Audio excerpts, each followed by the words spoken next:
There are people in the investment industry who hold themselves to a higher standard. They are called CFA Charterholders. Demand the best. Demand a CFA Charterholder.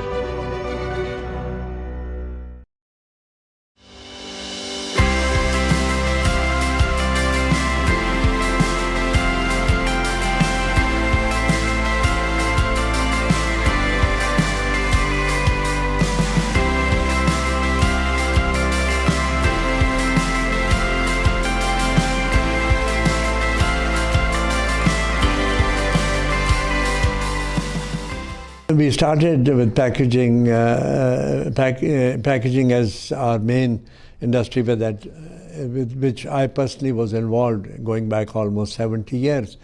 And we were I would say we were the first ones in the field. Packaging as an industry was not known at that time. And of course, we were lucky to link up with a leading packaging company of Europe. And they helped us be what we are, and even today they are shareholders of our company, and we keep on going back to them for advice and for guidance. And the surplus that we generated after servicing the dividend and also sharing our success with our shareholders. We've been a public limited company for almost 50 years now. And but the surplus, then we looked at various opportunities as where the surplus has to be applied. And the companies that you have mentioned, the insurance, and we went initially into vertical integration into manufacture of paper board, and also into film making. These were related to packaging industry. There was kind of synergy between what we do here. And insurance, as you know, is an industry which is all embracing it. We need insurance for our goods. We need, and that's how we went into insurance. And it's an industry which requires skill, which requires ethics, and it requires certain amount of resources. And we thought that this would be a good area to work in. And it doesn't employ too many people directly, but indirectly employs hundreds, if not thousands, of people who go and market and sell insurance to the people, both life insurance as well as other insurance. And so there's a kind of a synergy with what we do to reinforce each other's activities.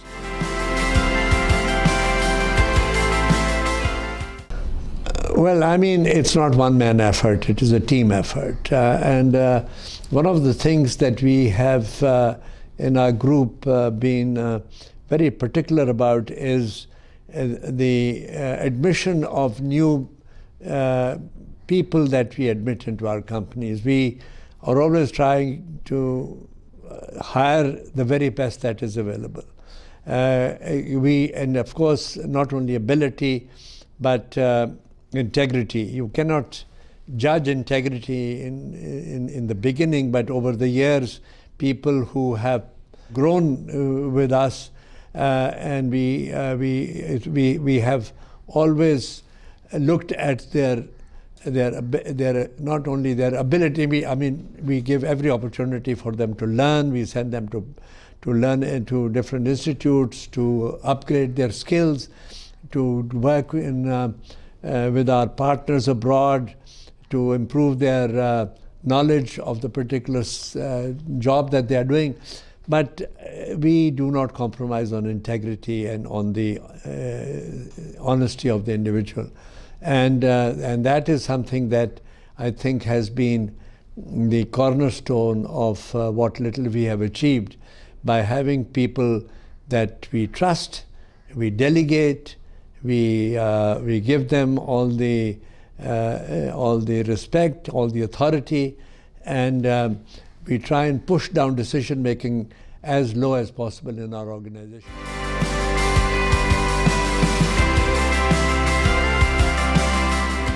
the less of regulation, the less of restrictions, the better it is for everybody.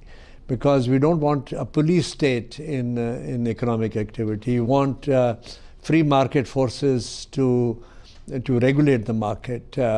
Recently, there have been a big talk about control of prices of vegetables and fruit, and nobody can control it. It's the question of supply and demand. You've got to make sure that there are enough of supplies, and to have enough of supplies, you've got to make sure that all the avenues of bringing supplies to the market are fully are available to people who want to bring it.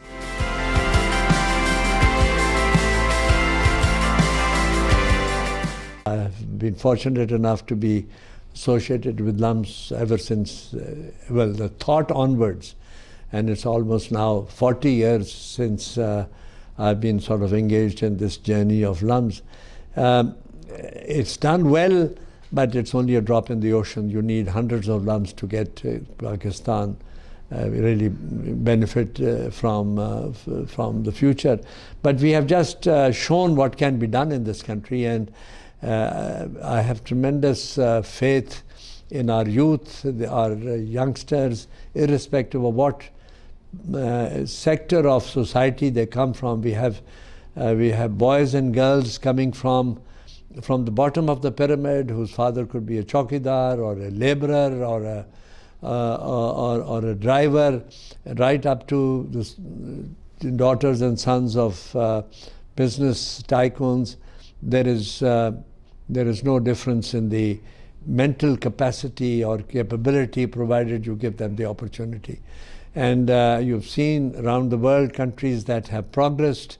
In our own living memory, you've seen how Japan has come out of its old conservative background and how they became a world power. China, the latest one, in the last 50 years, China today is challenging America in its success, economic and otherwise. And it's all because of education. No, I don't want to talk about it, but I can tell you, what little I've read, and I'm a great believer in some of our great philosophers and poets. I study Sadi a lot, who lived about 900 years ago. And I just want to quote Sadi, that he said, and he lived to almost 100 years old, and he said, two people I have never come across in my life. I've been looking for it. One is who gave money, who gave charity, and became poor. And the other was one who was cruel and was not punished. So I am a great believer that whatever you give, you get compensated many times over. The world is ever changing. If you look at Fortune 500 companies, I would say 75% of them that were there 20 years ago don't exist. New companies have come in, the digital world has come in, you've got Silicon Valley that have brought in a revolution in how people work, how people think, how people develop new ideas, new concepts. So whatever product you have today will be out of date tomorrow. So you've got to keep on innovating, you've got to keep on investing in R&D, you've got to keep your eyes open, you've got to see what is happening in the rest of the world. And Pakistan cannot ignore the challenges that we have. We may not be able to invent too many new things, but we can certainly copy some of the good ideas, the latest ideas, and the whole challenge really is to keep yourself updated as to what is happening. You can't shut yourself up and say that we know everything. In fact, in our group, we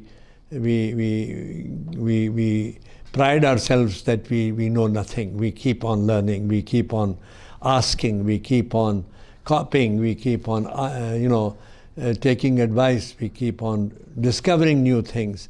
So that is how we go about.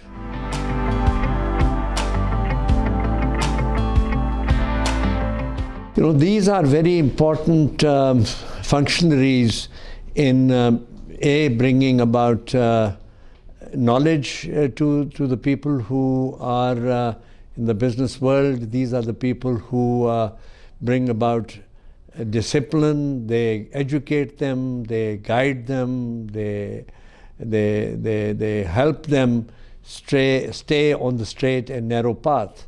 Because in business, my own belief and my own experience is that there is no shortcut. You have to work hard, you have to work honestly, you have to work in the interest, of course, of your shareholder, you have to work in the interest of your workers, you have to of your employees, you have to work in the interest of your suppliers, you have to work in the interest of your buyers or your customers. So it is the role of a businessman or industrialist is important, but he has to be fair to everybody. He cannot be the only one who makes money. He has to make sure that his suppliers, if they have to be there for a long time, they also have to have a share of the benefits. So have the distributors. And finally, the customer must get value for what they pay. Well, it's an advice particularly to your financial analysts, because you are the touchstone, kasauti of what is right and what is wrong. Therefore, be truthful. There is no substitute for being honest and truthful, and be guided by your own conscience. On any occasion, the youth is very important, because that's the future of Pakistan. And youth has to equip itself with proper skills, proper knowledge, proper attitude, and it's just, youth by itself is not very useful if it doesn't work hard, if it's not properly educated, if it doesn't have the right values. So it is up to society, the parents, and the opportunity that should be given to the youth to equip themselves so that they can apply their skills for the betterment of the country. And I have a great hope that the future generation will be better than what we have done. The best comes out of you is when you're short of money. You try and to not cut corners, but to try and improve productivity. You try and cut out waste, and you work harder. Keep on the straight and narrow path. There is no shortcut to survival, and that is the message that I want to give to people who are in business. In business, you cannot be the only winner. You have to look at both on the supply side and on the demand side. And you've got to treat all the actors and factors that help you run the business to benefit equitably from your success. We believe in the future of Pakistan. We work hard. I know you can't reform everybody, but what you can do is do the best you can in the limited area where you are able to function, and leave the rest to God.